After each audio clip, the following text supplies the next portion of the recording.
The night seemed quiet, or at least that's what I thought. My fiancée lay next to me, snoring. But as I woke up, something felt off. She wasn't there. I peeked out the window and noticed a light in our neighbor's house. Shockingly, I saw her in the arms of our friend, closely connected. I was furious. Without hesitation, I hurried towards them. Their expressions were priceless as they saw me coming. My fiancée knelt, her face filled with agony, begging for forgiveness. However, forgiving her was the last thing on my mind. We've been together for 5 years. She's 43 and I'm 47. I was eager to marry her and even splurged on a $9,530 engagement ring, planning to propose this Christmas. Unfortunately, my plans took a sudden turn when I caught her cheating on me. Not much of a drinker, I declined my next-door neighbor's invite to a small fire pit party, choosing to go to bed early because of work at 5 a.m. on Monday. That night, I went to bed early, feeling a bit tired. A few hours later, I woke up to find my girlfriend missing. Assuming she was still at the neighbor's party, I walked to the second bedroom upstairs with a window facing the backyard. What I saw there was shocking. From my window, I had a clear view of my neighbor's yard, and only 3 people remained: my neighbor, her brother, and my girlfriend. It was around midnight, and my girlfriend was sitting next to the neighbor's brother. My neighbor started walking towards her house, and my girlfriend pulled her chair closer to the neighbor's brother. I watched in horror as she initiated an intimate session with him. Despite my disbelief, I chose not to confront them immediately. Returning to my bedroom, I grabbed my phone, hoping to capture evidence of their betrayal. However, as soon as I opened the camera app, they stopped kissing, and my neighbor came back outside. I managed to take some pictures, but they weren't clear enough. Once my neighbor went back inside, my girlfriend and the neighbor's brother resumed kissing. I was stunned, realizing I happened to be in the right place at the right time. But how long had this been going on? I couldn't comprehend. I immediately called her cell phone, watching as she checked it and looked towards our house. It was too dark for her to see me in the dim room staring at her. She ignored my call, returning to flirting and touching the other guy. I was so furious I wanted to run downstairs and confront them, but I was frozen in shock and couldn't move. After a few minutes, they put out the fire and my girlfriend said goodbye to the guy before walking back to our house through the fence gate. I heard her open the front door and stumble up the stairs, so I waited for her at the top of the staircase. She was surprised to see me awake, assuming I was asleep. She was obviously tipsy but still in control. I asked where she had been and she claimed she was still at the party. Then I revealed that I had caught her kissing the neighbor's brother, and she tried to deny it. But I told her I had seen it with my own eyes, and even had photographic proof.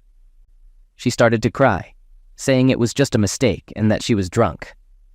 I lacked the energy to argue with her that night, so I simply suggested she sleep in the other bedroom. However, I couldn't help but question how long this had been happening. It felt like I had uncovered a hidden world of hers, and I wasn't sure if there was more to it than just one kiss. That night was sleepless. I lay there staring at the ceiling, struggling to accept that my girlfriend had cheated on me not once, but twice.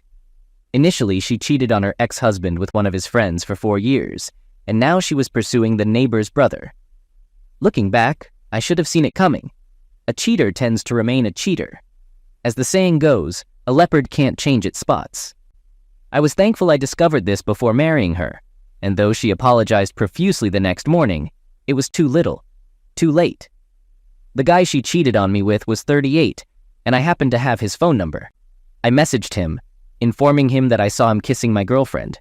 His response was cold, stating that trust had been broken and we should go our separate ways. It was difficult to argue with that, but I remained furious. I called him names and threatened him considering my background in bodybuilding. I'm confident he's afraid to show his face around here again.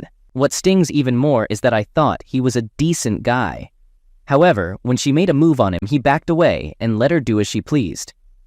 I pointed out that she initiated the kiss and it wouldn't have happened if she hadn't come on to him. Regardless, there's no turning back, and I'm ending this relationship.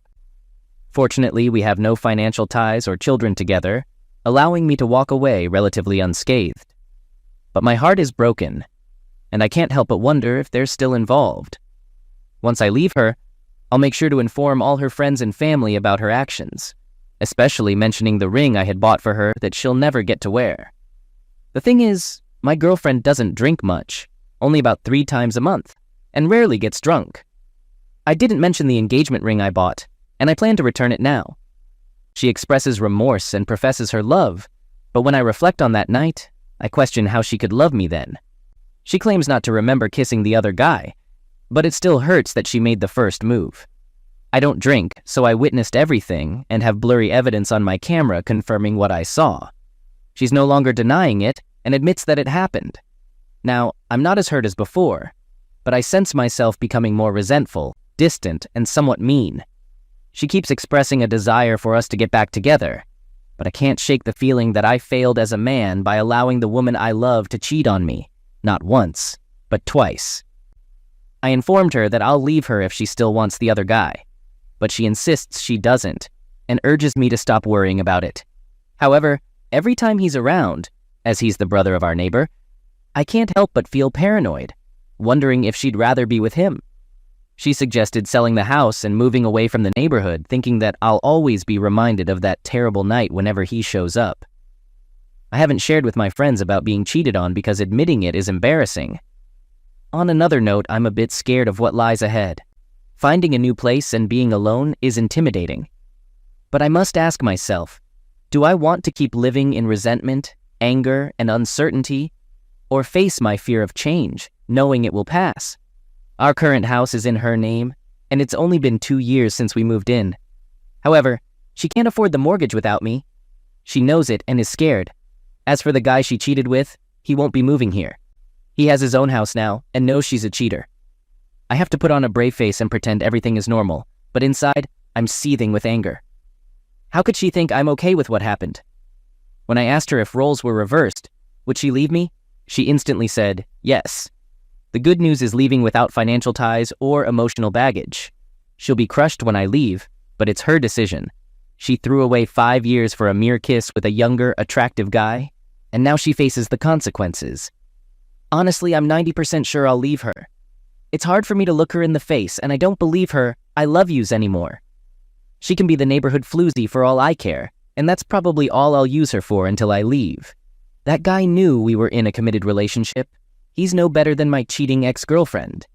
She'll be crushed when I pack my bags and walk out the door. I'll make sure all her friends and our neighbors know exactly what kind of person she is. But sometimes I wonder if my lack of affection and not drinking were partly to blame. Even if that's true, it doesn't excuse her sneaking around behind my back. It was a clear case of seeking attention she thought I wasn't giving her. 2 weeks later, I'm in full-on moving mode, trying to get away from my cheating ex-girlfriend. She's still trying to act like everything is cool between us. But I know better. The sooner I can get out of this house and away from her, the better. I heard that the neighbor was throwing another party, and everyone was there except for the other man who kissed my girl. I haven't seen him since that fateful night, and it's getting harder and harder to hold my tongue and not bring it up to her. It was humiliating, but I already told the neighbors at the party about her infidelity. They now know to keep their eyes on their men around her. She won't stay in this neighborhood after I leave, and the shame of being caught and the fact that she can't afford the mortgage without me will drive her out. It's all her own doing. I just hope that kiss was worth losing me in her new house, because it's going to haunt her for a long time. In a week's time, I plan to pretend everything is fine with my girlfriend, but then I'll disappear without a trace, leaving a massive explanation of how she betrayed me and the fact that I had a ring waiting for her on Christmas. It's a good thing I found out about her cheating before we tied the knot, or things would have been way worse for me. I'm still haunted by the whole ordeal, and it happened 3 weeks ago. I went around to all the neighbors and spilled the beans about her infidelity. Some even mentioned she was flirting with the other guy before getting drunk. They promised not to tell her anything. She has a history of cheating and wrecking past relationships. Her ex-husband was left in shambles after their divorce settlement. She used that money to make a down payment on our current house. Now, he's a mess and has been single for almost a decade. It's sickening that she stooped so low as to go after his friend. I don't know what I was thinking when I got involved with her. Leaving without saying anything might be the best course of action, but I can't help but feel that telling her about the engagement ring I had planned to give her would be a satisfying twist of the knife. The neighbors threw another party last night, and guess who showed up? The other man. I suggested my girlfriend join his party, but she got defensive, thinking I wanted to push her away. She refused to drink there anymore, but I suspected he texted her. When I asked, she got angry and denied it. The other man had a new girlfriend that night, but it was too dark to see if she was a neighbor or someone new. If he started dating her after making out with my girlfriend, I would have exposed what happened on Labor Day when she wasn't around. I thought about confronting him, but I didn't want to end up in jail for wounding him up. Do I think it was the only time they kissed? I have doubts, but I'm not sure. As for closeness, I'm 95% sure it didn't happen. I know her daily routine well, and there's no way it could have occurred, although I could be wrong. While looking for a new place, I couldn't find anything suitable. It bothers me that none of our neighbors ever told me about her flirting with that guy. It makes me wonder if they're all hiding something. I know it sounds wrong, but I couldn't resist checking her phone. It felt like I was treating her like a teenager. She deleted his number, a red flag to me. She claims she's done partying there, but I bet as soon as I'm out, she'll be right back. It doesn't matter, though. The thought of her being with that guy will always haunt me. Some think she's keeping me around for the house, but I've known her for 5 years, and I believe she truly regrets what she did. That being said, I'm not going to let her off the hook. She's going to feel the pain when I leave, and it won't just be about losing the house. She knows she messed up big time. I've been sleeping in a separate room and keeping my distance since the affair. As I broke the news that she had to sell the house eventually, I saw tears rolling down her cheeks, but it was nothing compared to the pain I had to bear. She finally realized that my heart was closed off to her forever. She even suggested that we sell the house to start anew, but what's the point? Infidelity can happen anywhere, and I don't want to waste my time and energy on something that will never work. I hate going back to our house in the neighborhood. It reminds me of the betrayal that took place. When she asked me why I felt that way, I didn't hold back and told her that it was the place where she cheated on me. People have been asking why she had the other man's number saved in her phone, and the answer is simple. He's just the brother of a neighbor. They needed to communicate for business purposes, but it's still unclear how long they've been talking to each other outside of that. As it turns out, the other man isn't a neighbor. He just crashes parties with his brother and sister-in-law. As for how he got my girlfriend's number, well, she and I run a side business refinishing and painting furniture, and he had asked us to work on a dresser. Of course, we needed his number to let him know when it was finished. I'm not sure how long it took for them to start communicating after he picked up his dresser, but honestly, at this point, I almost don't want to know. Back in my 20s and 30s, I might have sought revenge on her by being with someone else, recording it, and showing her. But I've matured since then and know that responding with wrongdoing doesn't make things right. After spending 5 years with someone, it's going to be challenging to be alone once I move out. It's something I'll have to deal with, I suppose. I'll be relocating a couple of cities away from here. I've already moved some of my stuff into storage, so when I'm ready to leave for good, which will be soon hopefully, I'll be able to do the rest by myself. It's definite that I'm moving out. There's no turning back. I don't have any family left in this state. My parents are gone. This weekend they had another party, and guess who showed up? The other man. I bet they were all whispering and snickering about me behind my back. It was tough, but I managed to resist the urge to storm over there and do something I would later regret. Disrespect is something I can't stand for. Last night I confronted her, demanding to know the real reason why she cheated on me. I didn't buy her drink excuse for a second. Her response was vague. I don't want him, believe me, and gave me no real explanation for her actions. I even suggested that if she thinks he's better looking than me, she can have him. But who knows, maybe I'm overthinking it. Soon enough, I'll be out of here and ready to start a new chapter in my life. Meanwhile, her life is about to take a major hit. Second story. After nearly 25 years of marriage approaching our 20th anniversary next year, I faced a devastating revelation just over a week ago. It all began innocently. I made some raw cookie dough for a snack and sat down while it chilled. My husband's phone was on the coffee table, playing an ad on Words with Friends. Playfully, I decided to use his account to play a low-point word on his game. As I waited for the ad to finish, I realized he might catch me near his phone, so I switched to his texts. The conversation had only initials, not a full name, discussing a trial related to his work. However, it took a turn when he mentioned his parents' adopted dog, and the person responded, "Aw, that is so cute." My stomach dropped, and just then, he walked around the corner as my phone rang. In haste, I put his phone back and took the call in the bedroom, which was from my sister. As he came in towards the end of the call, I hung up and asked him about the initials. He persistently lied until I insisted on checking his phone, and he promptly deleted the thread about the trial and the dog. As the loading line slowly progressed across the screen, I held my husband's phone and pleaded for honesty. He kept denying that there was anything to reveal until the line was almost complete, and he finally said, "Her name is AP, and she lives in our old state." After reading through the deleted texts, I managed to piece together the truth. He met her at a retirement party for a coworker, a gathering I couldn't attend because our dog was sick and had to be put down while he was away. The night after the party, he texted her that he was on his way back to his hotel in an Uber, arriving sooner than she and another female coworker heading back home. She responded that they were too tired to drive, and he texted back telling her to come to the hotel. She asked if he wanted her to come, and he responded with, "You need to get y'all home. I understand." It was painful to read, especially with the poor grammar. He sent her a message the day after the party, expressing how much he enjoyed watching her sleep and how soft her skin and hair were. Throughout the weekend, he updated her on his plans, boasting about having fun without going too far. She admitted to noticing how touchy-feely he was. When he returned home, he told her he'd been having a hard time since he got back, missing her and being happy only at work. However, her responses were not particularly enthusiastic.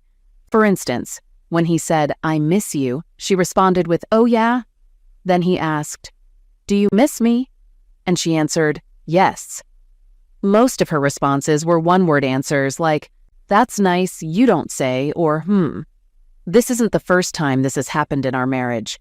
It occurred in year 6 and year 8, leading us to therapy to address boundaries and the realization that flirting and keeping in touch with someone outside of the marriage is infidelity. According to him, he cheated this time because he felt lonely in our old state. Since I moved to our new state 3 years ago, we spent 2 years flying back and forth, waiting for his job transfer. He claims he started talking to her around February 2020 when she joined their office, but it remained innocent until the weekend of the party in July 2020. Since then, he has been with me here in our new state. I've already initiated divorce proceedings and told him to move out next week. Now he's begging me to take him back, promising individual therapy to overcome his urge to cheat and lie.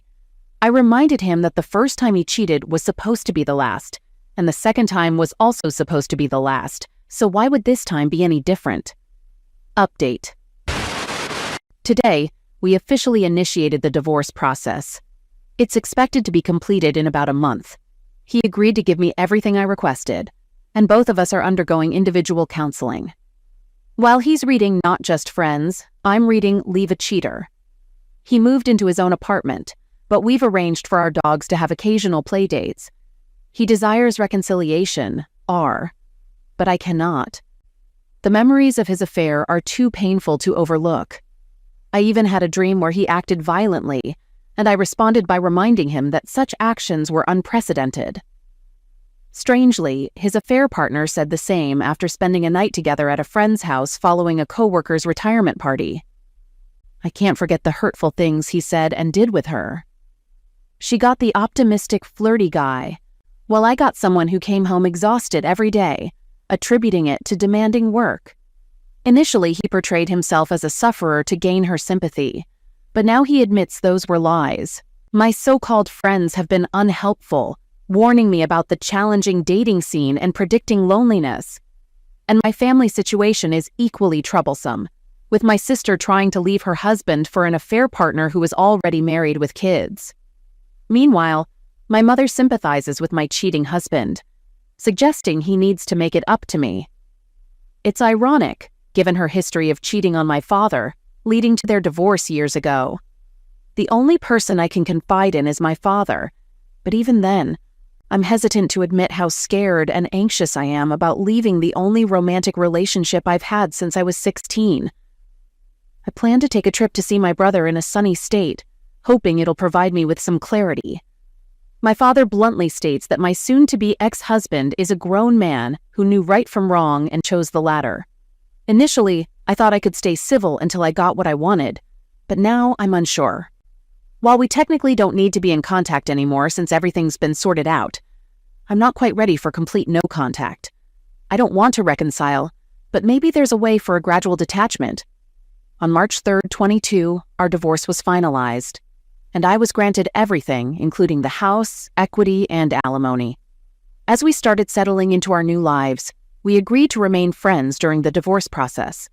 We assisted each other by watching each other's dogs during travels or work, and we even spent time at each other's places for a post-mortem on our relationship to heal. My therapist approved, provided we set clear boundaries. She advised waiting at least 6 months before starting to date again, considering my vulnerability. I discussed this with my ex, and we agreed it would be easier to hear about each other's dating lives directly. He claims he has no interest in dating and still wants me back, even after I explore other options. He also promised not to date anyone until after I had started dating, ensuring there's no possibility of reconciliation. It was just another ordinary evening when I had his dog over at my house, and out of nowhere, Facebook suggested that I be friends with his coworker's girlfriend. I wasn't even friends with his coworker, so I assumed he was. And surely he was. My mind started racing, and I became convinced that he was messaging her and flirting, replicating what had caused the end of our 20-year marriage. When he arrived to pick up the dog, I couldn't resist the temptation and asked if I could take a look at his phone. Not my proudest moment. He handed it over, and to my relief, I found no direct messages with her. However, he was texting 2 other women, claiming they were just friends. He questioned why I was so upset, even though we were already divorced, and it was evident we wouldn't reconcile. He wasn't dating anyone either. We had agreed to keep each other informed if we started dating, but that wasn't the case here. I explained my upset, mentioning it was triggering for me. It was painful that he claimed zero interest, no moving on, yet was secretly talking to a woman at work.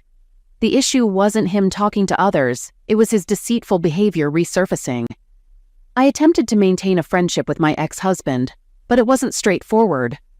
Facebook suggested being friends with his coworker's girlfriend, making me wonder if he was secretly flirting with her.